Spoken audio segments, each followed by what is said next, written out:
Welcome to COSS's annual Manufacturing Year in Review. We're going to be going through 2025's highs, lows, and tumultuousness that each of us in the manufacturing world have experienced. And for us, there's no better way to discuss this than three deeply integrated stories happening on the world stage. The first being, we are absolutely in the midst of a new industrial revolution.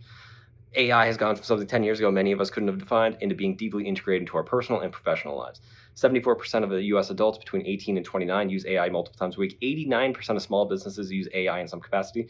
And in turn, this has boosted a huge investment in the space. In the US and Canada, just in the last 2 years, more than $121 billion has been committed to be invested in the creation of data centers. Companies like Amazon, Microsoft, Google, each committing more than $50 billion annually to increase their AI capacity. And the real winner of 2025 has been the recipient of these dollars, NVIDIA. NVIDIA is up more than 39% in 2025.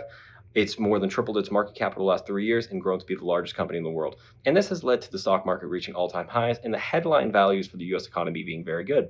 Through Q3 2025, the annualized growth rate is 4.4%. Stock market is all-time highs. S&P returned almost 18%.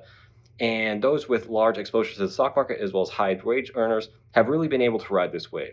But that's where, as we've talked about, the K-shaped economy has kicked in, because Main Street has not necessarily felt this boost. On the other side of the coin, layoffs have been the highest since COVID. Job creation has slowed aggressively, and traditional manufacturers have certainly not been exempt from this. Between the beginning of 2025 and the end of 2025, more than 70,000 manufacturing jobs have been lost. Orders have been canceled. Sentiment has been on a 10-month decline. And when the National Association of Manufacturers reached out to different manufacturing groups and said, hey, what's the cause of this? More than 3 out of 4 people said that trade uncertainty was their top concern. And that brings us to the next item, the trade wars. Now, trade conflict has been all over the news in 2025 as the United States has moved away from its traditional approach that cheap imports allow American consumers to benefit from items that the United States does not have a comparative advantage in, and more towards President Trump's focus that cheap imports have undercut American businesses and allowed those businesses to move overseas as a result of whether it be lower labor costs, lower regulations, essentially undercutting American jobs. And this change in logic really came into fruition on April 2nd when President Trump announced Liberation Day, where he put a baseline tariff on every country in the world with a focus on reciprocal tariffs for those countries that do not readily allow American goods into the local marketplaces.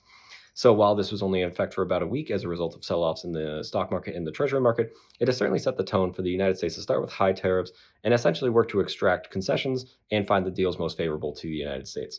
So coming across these successful trade deals has been somewhat of a challenge and taken time, and with the net result being a revolving door of different regulations and tariff rates that has essentially caused confusion for both purchasers of American goods as well as those American companies looking to sell on the international stage.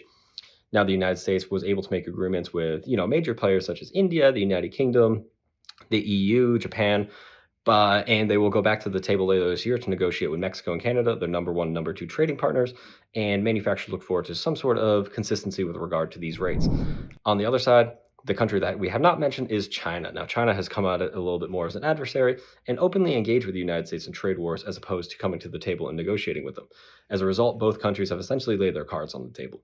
The United States restricted China's ability to access the extremely rich American consumer base with tariffs up to 145%, essentially restricting their ability to bring anything in and successfully sell it. On the other side, the United States has worked to keep some of the highest quality tech away from Chinese companies, in particular NVIDIA's Blackwell, although both of these have been negotiated down.